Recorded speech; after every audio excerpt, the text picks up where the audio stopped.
Doug Hocking. I'm an historian with a background in social anthropology and historical archaeology. I grew up on the Chiricahua Apache Reservation in New Mexico. Folks ask, how did that come about? The short version of that is my parents were missionaries. So I've always had an interest in the Apache, and I've heard their history from them. And I learned what they were like. You can't learn it as an adult. People become closed and sensitive about who they are and embarrassed about their background, unfortunately. But as a child, adults and children alike open up to you.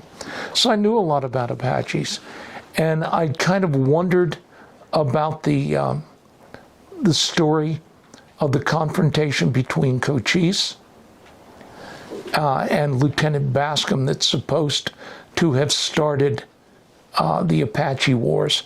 And as I looked into it, I found all sorts of accounts that did not agree with each other. I learned an important lesson as I went along. Newspaper and magazine articles written long after just don't contain good information.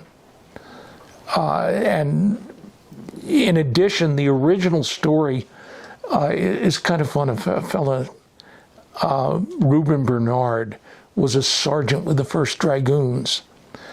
Bascom was a lieutenant with the 7th Infantry. They were assigned 90 miles apart. Well, Bascom got killed, died a hero at Valverde during the Civil War.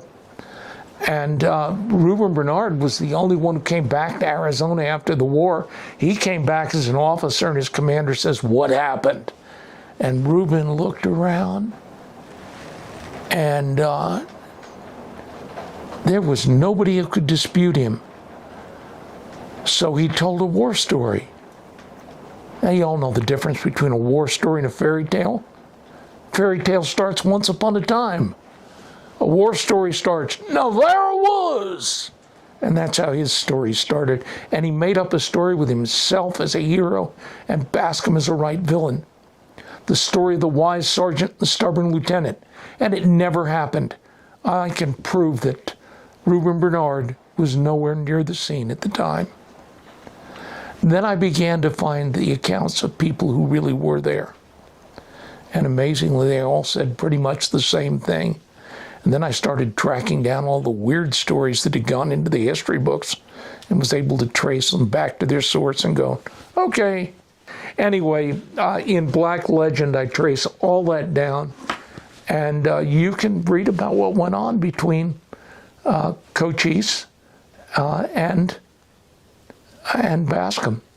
And you can read about what Arizona was like between 1856, when the United States took possession, and 1861, when everybody left because the cavalry had left for the Civil War and everybody else said, we're too exposed. The population of Arizona dropped to under 100. Anyway.